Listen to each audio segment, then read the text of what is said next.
Siguiendo con el estudio de la historia de las doctrinas, hoy avanzamos a otro tema, uno de los más importantes en esta historia. Y estamos hablando ahora de la historia de la doctrina de la persona de Cristo, la cristología, un tema importantísimo. Se puede decir que esta doctrina ha ocupado un lugar importante a lo largo de la historia de la Iglesia. Explicar la persona de Cristo ha sido algo similar a lo que pasaba con la Trinidad. En el caso de la persona de Cristo, esto llevó más tiempo y produjo más debates, más controversias y también más herejías, más errores a lo largo de la historia, especialmente en los primeros siglos, aunque también eso siguió en épocas posteriores, incluso en nuestro tiempo. Explicar la persona de Cristo y particularmente el tema de las dos naturalezas de Cristo, eso fue lo que ocupó el tiempo principalmente. La historia de la cristología empieza, claro, en la iglesia primitiva, la cual logra plasmar la cristología formal, digamos, aceptada en el Concilio de Calcedonia en el año 451, con el famoso Credo de Calcedonia, y vamos a hablar un poquito de eso.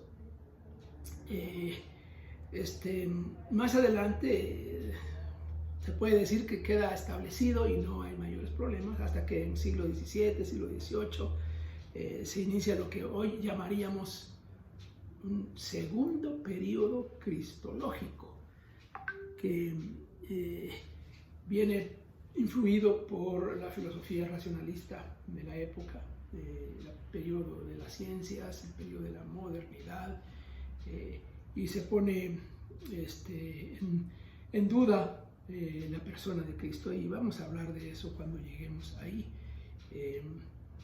Y al final, en el siglo XX, especialmente en la segunda mitad del siglo XX, hay el desarrollo de teologías como la teología de liberación y otros teólogos importantes de esa época que tienen un acercamiento interesante, que podríamos llamarlo algo así como el tercer periodo cristológico, o una primera búsqueda del Jesús histórico, una segunda búsqueda del Jesús histórico, y ahora en el siglo XXI se está hablando incluso de una tercera búsqueda del Jesús histórico, y vamos a hablar de eso un poco. Entonces, habiendo dado este panorama pequeño, vamos a entrar con algunos detalles a lo que pasa en la iglesia primitiva.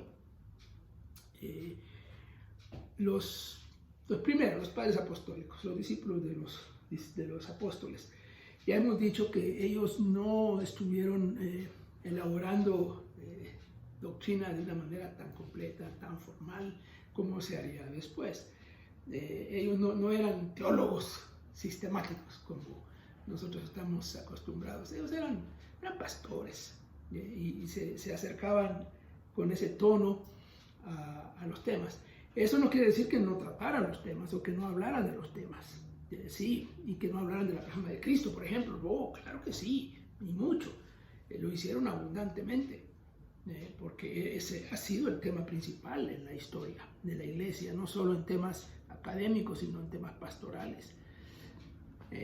¿Quiénes son estos personajes? Bueno, Clemente de Roma es cronológicamente el primero. ¿Qué podemos extraer de las ideas de Clemente de Roma? Bueno, entendía claramente el papel de Cristo en la salvación.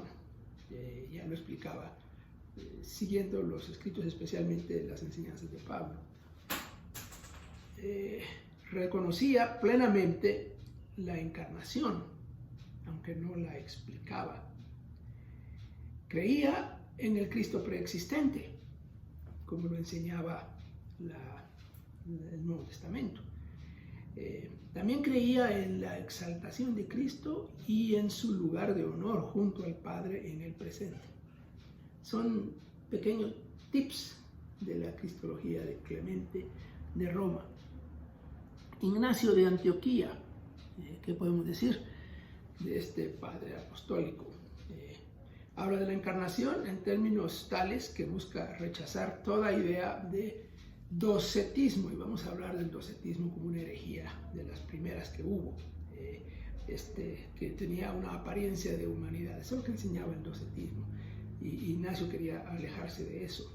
Hace énfasis en la realidad de la encarnación, el énfasis en la encarnación, sin dar demasiadas explicaciones, como ya hemos mencionado.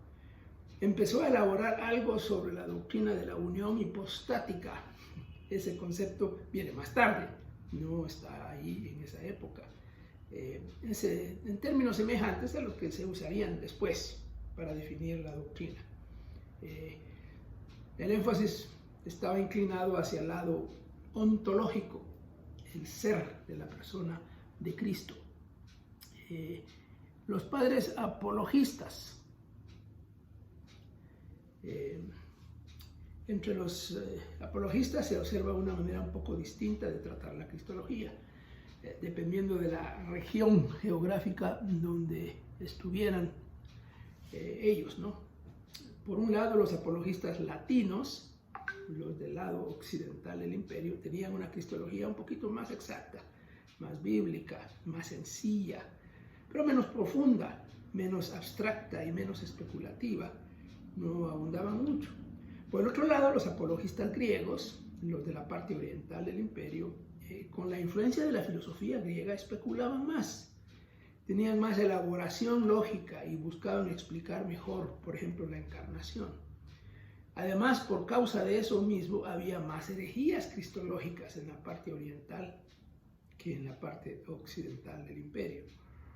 La gran mayoría de las herejías surgieron ahí, y también los concilios se desarrollaron en esa parte. Si pensamos en los apologistas latinos, los del lado occidental, ahí se puede decir que tenían una cristología más o menos correcta. Un personaje importante es Ireneo de León, en su lucha contra los gnósticos. Es un apologista que está refutando a los gnósticos. Ireneo hizo énfasis en la humanidad de Cristo, pero su formulación cristológica sirvió de mucho en el desarrollo posterior de la ortodoxia en esa doctrina. ¿Por qué hacía énfasis en la humanidad de Cristo? Porque el gnosticismo la minimizaba o la eliminaba. Tertuliano, el famoso padre latino del norte de África, estaba más involucrado en la controversia trinitaria. Subrayó el hecho de que Cristo era una sola persona, porque al explicar a la persona de Cristo a veces se le dividía, ¿no? Y veremos eso con otras herejías. Hipólito de Roma intentó explicar razonablemente el misterio de la encarnación, pero no lo logra, como nadie en realidad a lo largo de la historia. Se puede decir que se quedó en el plano de mencionar los hechos bíblicos sin llegar a profundidades teológicas ni a elaboraciones detalladas, como solía pasar con muchos en aquella época. Bueno, vamos a detenernos por ahí ahora y seguiremos con los apologistas griegos, que es donde hay mucho más desarrollo y también más problemas, y lo veremos después.